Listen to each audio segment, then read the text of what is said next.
Welcome back. तो lecture number 2 के अंदर हम डिस्कस करेंगे कि हम एल्डिहाइड और कीटोन को किस तरह प्रिपेयर करेंगे। तो इनके लेबॉर्ट्री मेथड होंगे, इंडस्ट्रियल मेथड होंगे। अब ज़ाहिर सी बात है एल्डिहाइड के अंदर फॉर्मलिन भी आएगा और एसिटाल्डिहाइड भी आएगा। उनके प्रिपरेशन के अलग मेथड होंगे और कीटोन की प्रिपरेशन के अलग मेथड होंगे। तो हमारे साथ ही रहिएगा। अगर चैनल पर न्यू है तो चैनल को सब्सक्राइब लाजमी कीजिएगा।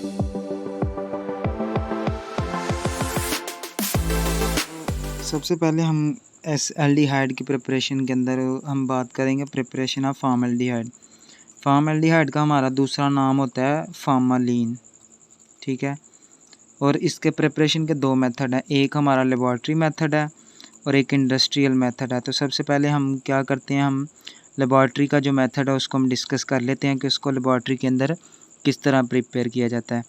तो लेबॉर्ट्री के अंदर प्रिपेयर करने के लिए सबसे पहले हम क्या करते हैं कि फॉर्मल्डिहाइड एक हमारे पास मिथाइल अल्कोहल का मिक्सचर होता है, ठीक है। और मिथाइल अल्कोहल के वेपर और एयर, इन दोनों को एक प्लाटिनस एस्बेस्टस या कॉपर या सिल्वर कैटलिस्ट के थ्रू हम क्या करते हैं, पास करते हैं 300 डिग्री सेल्सियस के ऊपर। यानी कि ये हमारा आगे किसके, मेथानॉल के वेपर्स, ठीक है।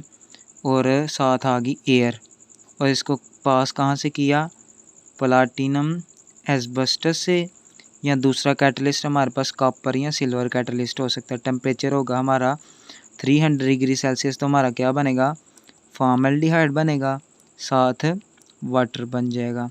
तो अगर हम अपरेटस को सेटअप करते हैं तो वो क्या प्रोसेस होता है कि चले जी हम डिस्कस कर लेते हैं एक थोड़ा सा प्रोसेस जो हमारे पास है फिगर आउट करके।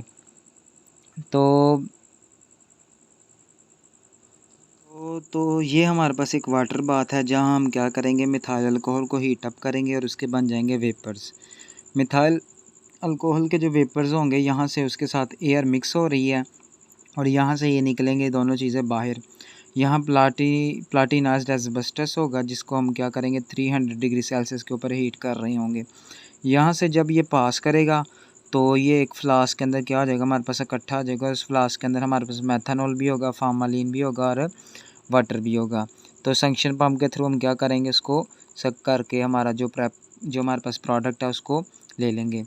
अभी ये जो हमारे पास सोल्यूशन बनेगा, ये जो प्रोडक्ट बनेगा, ये रिजल्टिंग मिक्सचर जो होगा इसको हम क्या कहेंगे, फॉर्मलिन, ठीक है।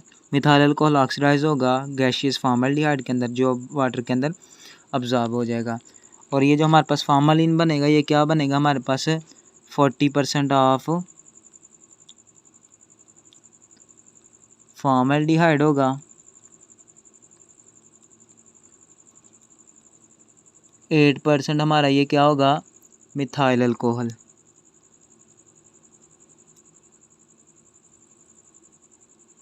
यानी कि हमारा जो फॉर्मलिन है ये सिर्फ एक ही चीज़ नहीं है बल्कि ये हमारे पास क्या है, 3 चीज़ों का मिक्सचर है, वाटर का, फॉर्मल्डिहाइड का और मिथाइल अल्कोहल का। ये इन तीनों चीज़ों को मिला के हमारे पास क्या बनता है, फॉर्मलिन का सोल्यूशन बनता है। और ये हमारे पास एक इम्पोर्टेंट प्रोडक्ट है जिसको हम यूज़ भी करते हैं फॉर्मलिन को, ये हमारे वैसे भी यूज़ होता है लाइफ के अंदर। उसके बाद इसका एक इंडस्ट्रियल मेथड है, यानी कि इसको इंडस्ट्री के अंदर किस तरह प्रिपेयर किया जाता है। तो ये तो था ऊपर वाला लेबॉर्ट्री मेथड। उसके बाद इसका आता है इंडस्ट्रियल मेथड, यानी कि इंडस्ट्री के अंदर इसको किस तरह प्रिपेयर किया जाता है। अब ज़ाहिर सी बात है लेबॉर्ट्री के अंदर हमें क्या चाहिए, प्योरिटी चाहिए, ठीक है। उसके अलावा हमारे पास जो है क्वांटिटी कम चाहिए होती है लेकिन क्वालिटी अच्छी होनी चाहिए हमारे पास। लेकिन इंडस्ट्री के अंदर अगर हमारे पास क्वालिटी के अंदर थोड़ा सा मसला भी आ जाए तो इट्स ओके। अब ये क्या होता है, हमारे पास ये जो प्लाटिनम एस्बेस्टस है ये थोड़ा सा महंगा है, इतना इकोनॉमिकल प्रोसेस इंडस्ट्री में नहीं होता।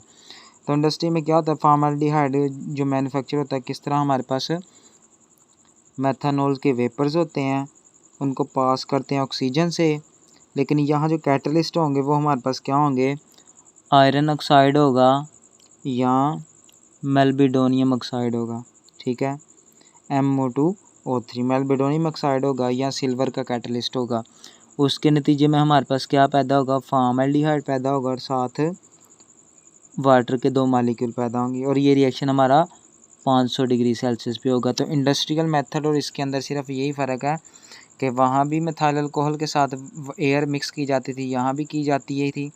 लेकिन वहाँ प्लाटिनाइज्ड एस्बेस्टस होता था, यहाँ आयरन ऑक्साइड या सस्ते कैटलिस्ट जो है इंडस्ट्री के अंदर हम क्या करते हैं, इस्तेमाल करते हैं, क्योंकि हमें इतने इकोनॉमिकल प्रोसेस नहीं चाहिए होते। इंडस्ट्री के अंदर हमारे पास चीपर चीज़ें जो हैं वो इस्तेमाल की जाती हैं ताकि हमारी कॉस्ट कम से कम हो और हमारी जो प्रोडक्ट है, जो हमारा प्रॉफिट है वो ज़्यादा से ज़्यादा। हमारी बारी आती है प्रिपरेशन ऑफ एसेटल्डिहाइड। एसेटल्डिहाइड को किस तरह प्रिपेयर करेंगे? पहले तो हमने फॉर्मल्डिहाइड को प्रिपेयर कर लिया, तो इसका भी एक लेबॉर्ट्री मेथड होता है। लेबॉर्ट्री मेथड के अंदर हमारे पास क्या होता है, ये हमारे पास इथाइल अल्कोहल की ऑक्सीडेशन होती है और उसके नतीजे में हमारे पास in the presence of acidified dichromate, sodium dichromate solution, तो क्या होगा, हमारे पास C2H5OH होगा, ठीक है। इसकी होगी ऑक्सीडेशन, किसकी मौजूदगी में? एसिडिफाइड हमारे पास सोडियम क्रोमेट का जो हमारे पास सोल्यूशन होगा और साथ हीट किया जाएगा, तो उसके नतीजे में हमारे पास क्या बनेगा, हमारा बन जाएगा एसेटल्डिहाइड और साथ वाटर का रिमूवल होगा। तो अब ये हमारे पास क्या होता है, एक मिक्सचर होता है इथाइल अल्कोहल का, सोडियम डाइक्रोमेट का और ये सोल्यूशन का, इन दोनों का सोल्यूशन होता है। उसको हम रन करते हैं, कि हमारा बॉइलिंग डाइल्यूट सल्फ्यूरिक एसिड होता है, ठीक है ना, वो बॉयल हो रहा होता है। उसके अंदर से जब हम रन करते हैं तो एक बड़ा विगोरस रिएक्शन टेक्स प्लेस करता है, यानी कि बड़ी स्पीड से एक तेज़ी से रिएक्शन होता है और जो एसिटल्डिहाइड होता है वो प्रिपेयर हो जाता है। और इसको हम क्या करते हैं, इमीडिएटली इसके अंदर से क्या कर लेते हैं, डिस्टिल ऑफ कर लेते हैं, ठीक है। अब डिस्टिल ऑफ करने के बाद हमारे पास क्या होगा कि वहाँ से जब हमने उसको डिस्टिल ऑफ कर दिया तो वो यहाँ से होता होता क्या होगा, यहाँ पे हमारा क्या आ जाएगा, जमा हो जाएगा। ये अब इसको इमीडिएटली क्यों हमने डिस्टिल ऑफ किया है, ताकि उसकी फर्दर ऑक्सीडेशन ना हो जाए एसिटिक एसिड के अंदर। इथाइल अल्कोहल सोल्यूशन के अंदर रहता है, ठीक है, जब तक वो ऑक्सीडाइज नहीं हो जाता। प्योर एसेटल्डिहाइड हमारे पास क्या कर सकते हैं, हम रीडिस्टिलेशन करके ये जो हमारे पास प्रोडक्ट होगी उसको क्या कर लेंगे, हम हासिल कर लेंगे। उसके अलावा एसेटल्डिहाइड को हम ड्राई डिस्टिलेशन से भी कर सकते हैं। एक हमारे पास मिक्सचर होता है sodium salt of formic acid और एसिटिक एसिड। ये लेट्स सपोज हमारे पास क्या है, कैल्शियम साल्ट है हमारा, किसका, फॉर्मिक एसिड का। सारी सी बात है ना, OH था, हाइड्रोजन उतार के कैल्शियम लग गया। और उसके अलावा ये हमारा क्या आ गया, एसिटिक एसिड का साल्ट है, calcium salt of acetic acid. तो ये जब दोनों आपस में मिलते हैं तो उसके नतीजे में हमारे पास क्या पैदा होता है कि ये हमारा क्या बन जाएगा, CaA का आ गया, CaCO3, यानी कि ये हमारे पास एक CaCO3 बन गया और यहाँ एक यानी कि कैल्शियम कार्बोनेट कितने बन गए, दो कैल्शियम कार्बोनेट बन गए। पीछे क्या बच गया, एक ये और एक ये मिलेंगे आपस में, तो क्या, सॉरी, ये मिलेंगे तो एक हमारा जो है वो ग्रुप बन जाएगा, कौन सा, एसेटल्डिहाइड का। जबकि ये वाला और ये वाला आपस में मिलेंगे तो दो बन जाएंगे। इट मीन्स कि इंडस्ट्रियल प्रिपरेशन किस तरह की जा सकती है, हम साल्ट्स का आपस में रिएक्शन करवा के उसके नतीजे में भी हम उसकी इंडस्ट्रियल प्रिपरेशन करवा सकते हैं। तो ये भी हमने डिस्कस कर लिया। उसके बाद इसकी बारी आती है इंडस्ट्रियल मेथड की। इंडस्ट्रियल मेथड के अंदर हमारा क्या होता है कि एसेटल्डिहाइड को प्रिपेयर करना थोड़ा सा ईजी होता है। इंडस्ट्रियल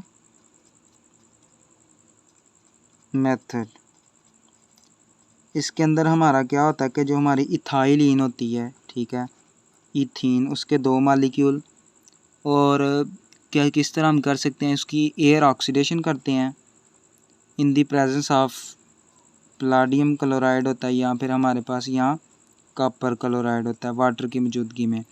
तो ये हमारे पास ये वाला क्यूप्रस क्लोराइड ये एज अ प्रोमोटर के तौर पे यूज़ किया था कैटलिस्ट को प्रमोट करने के लिए, और इसके नतीजे में हमारे पास क्या पैदा हो जाती है, हमारी जो एसेटल्डिहाइड जो हमें डिज़ायर चाहिए था वो मिल जाता है। यानी कि ये थी हमारी कौन सी प्रिपरेशन, ये लेबॉर्ट्री की प्रिपरेशन थी, और ये हमारी है इंडस्ट्रियल प्रिपरेशन। इथाइलिन का रिएक्शन कर सकते हैं, एयर ऑक्सीडेशन करवा के इन कैटलिस्ट की मौजूदगी में हम उसको प्रिपेयर कर। हमारी जो प्रिपरेशन रहेगी, अब एल्डिहाइड में फॉर्मल्डिहाइड भी हो गया, एसेटल्डिहाइड में तो कीटोन रह गया, कीटोन में हमारा क्या है, एसीटोन।